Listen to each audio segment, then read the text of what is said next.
Hi, I'm Julia. Now, let me take you back to that sunny Saturday, a day that started like any other but ended up changing everything. As I pulled into my brother Ethan's driveway, a mix of excitement and nerves bubbled up inside me. It had been a while since the whole family gathered, and I was eager to see everyone, especially since I'd just landed my new job as a manager at a top marketing firm. I had come straight from picking up some last-minute supplies, my old 2002 blue sedan packed with bags of chips and homemade salsa. The car wasn't much to look at, but it was mine, paid off and reliable. As I stepped out, Ethan was the first to greet me. "Hey Jules, we were starting to think you bailed on us." "Never," I laughed, handing him the snacks. Traffic was a nightmare. As we walked into the backyard, the smell of grilled burgers filled the air. There was Vanessa, Ethan's wife, looking like she'd just stepped out of a magazine in her summer dress and designer sunglasses. My parents waved from beside the grill, and my younger siblings, Mike and Sarah, were setting up the outdoor games. Finally, the guest of honor arrives. Vanessa called out, loud enough for the neighbors to hear. She glanced at my car parked next to their brand new SUV. "Couldn't you park that relic around the block, Jules? It's killing my view." A few of my cousins chuckled, and I tried to brush it off with a smile. "Well, it gets me from A to B." "Oh honey," Vanessa sighed, sipping her cocktail. "You really should treat yourself. You're a manager now, aren't you? Act like it." I started to respond, but Vanessa had already moved on, gathering people for a game. I stood there, her words stinging. Ethan caught my eye, his face apologetic. He shrugged, mouthing, "Don't let her get to you." The afternoon wore on with the usual barbecue fun. I mingled, played games, and tried to keep the mood light, but Vanessa's words nagged at me. It wasn't just about the car, it was her subtle way of reminding me where I stood in her world. Later, as we all sat down to eat, the conversation buzzed with updates on everyone's lives. I shared the news about my new job, earning congratulations and questions from family members. Vanessa, meanwhile, seemed oblivious to the bombshell I was about to drop. "So, Julia," she said with a smirk, "must be a big step up from your old gig, huh?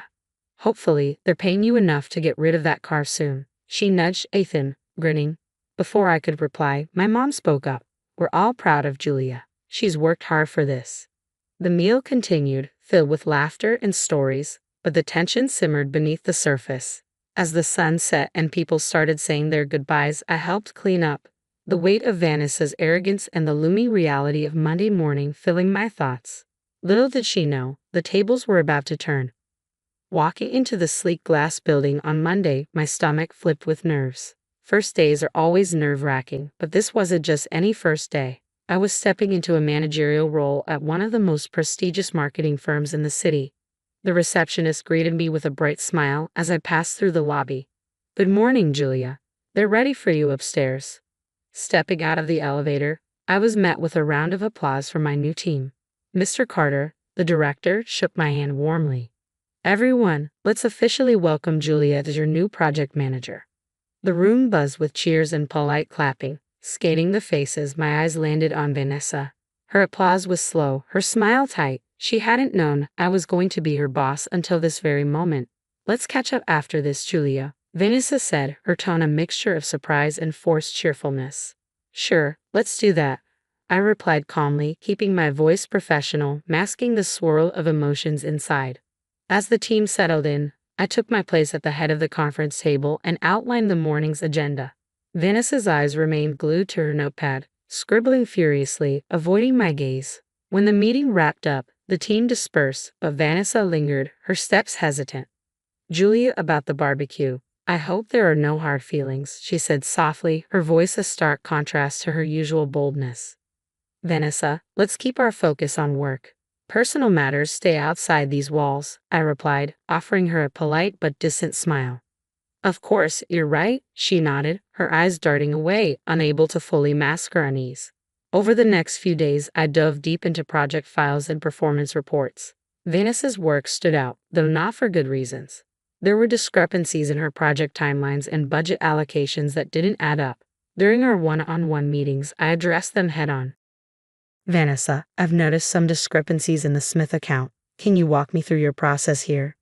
"Sure, it's probably just minor oversights. You know how it goes with deadlines and all," she laughed nervously, fidgeting with her pen. Minor or not, accuracy is crucial. We can't afford these slips, especially with high-profile clients. Let's go over this together, shall we? My tone was firm, leaving no room for excuses. Yes, absolutely, she replied, her fingers trembling slightly as she tapped on her keyboard. It quickly became clear that Vanessa had been cutting corners, her work just barely skimming acceptable standards. Each session with her revealed more gaps, and I documented everything meticulously, preparing for the inevitable. Vanessa, based on these reviews, I see a pattern of oversight that we need to correct immediately, I stated during our next meeting, laying out the discrepancies. I understand, Julia. I'll tighten things up. Thanks for pointing these out, she replied, her voice a mix of gratitude and discomfort. I nodded. Let's ensure it doesn't continue. Our clients and our team rely on our diligence. As she left my office, the weight of her situation seemed to settle on her shoulders. For me, it was about protecting the integrity of our work, but I couldn't deny the faintest twinge of satisfaction knowing that in its own way, justice was being served. The following Monday, I arrived early, feeling the heightened stakes, not just for me, but for Vanessa too. I could sense the pressure on her as she approached my office, clutching her oversized designer bag and a stack of files, her heels clicking against the polished floor. Got a minute? I beckoned her in, my tone purposeful. Sure thing, she replied, smoothing her blouse as she sat down. I'm putting you in charge of the Henderson project. It's small but crucial. Think of this as an opportunity to really showcase your skills. Explained, laying out the project details in front of her. Vanessa's eyes flicked up, a mix of nervousness and excitement dancing in them. Really? I mean, thanks, Julia. I won't let you down. I nodded, watching her closely. I'll be guiding you through it, but I want to see what you can do when you're leading. As the days rolled on, I kept a close watch on Vanessa's handling of the project. Meetings were frequent, and I made sure every decision and approval was documented. Her initial enthusiasm began to wane as the pressure mounted. Vanessa, during our last review, you mentioned outsourcing some of the graphics work. Have you vetted the vendor properly? I asked her in one of our strategy sessions. Oh yeah, they're good. I think they'll be fine, she replied, a bit too hastily. It's crucial they're more than just fine. Can you share the vetting process you followed? I pressed, my voice firm, knowing that any misstep now would be on record. She fumbled through her files, her facade of confidence slipping. I'll get that info to you by EOD. Just didn't bring the paperwork with me right now. Days turned into weeks, and the project's deadline loomed. We were in a team meeting, and it was Vanessa's turn to present her progress. The room was full, the air thick with anticipation. Vanessa stood, report in hand, but her usual poise was gone.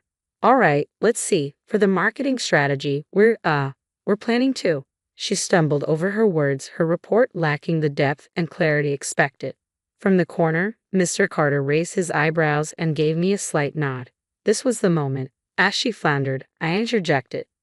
Vanessa, could you elaborate on how the budget was allocated? There seemed to be some discrepancies between your report and the initial estimates.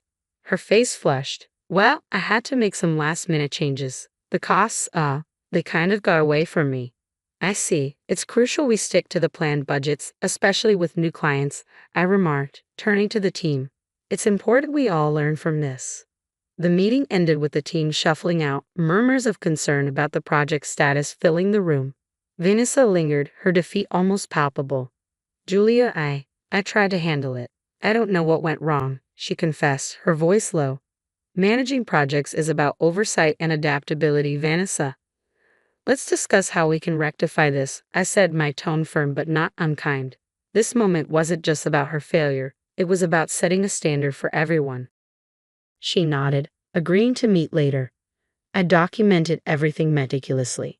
Her mismanagement was now evident to everyone, and though I took no pleasure in her struggle, I knew it was necessary to safeguard the company and its clients. This was justice served, not out of vengeance, but out of necessity. The day after the disastrous meeting, the office was eerily quiet as I made my way to my desk. The whispers had already begun, trailing behind me like a shadow. Vanessa, pacing by the water cooler, intercepted me before I could even sit down. This was a setup, wasn't it? You've been out to get me from the start, she accused, her voice tense, strained with anger and confusion. I gave you an opportunity, Vanessa.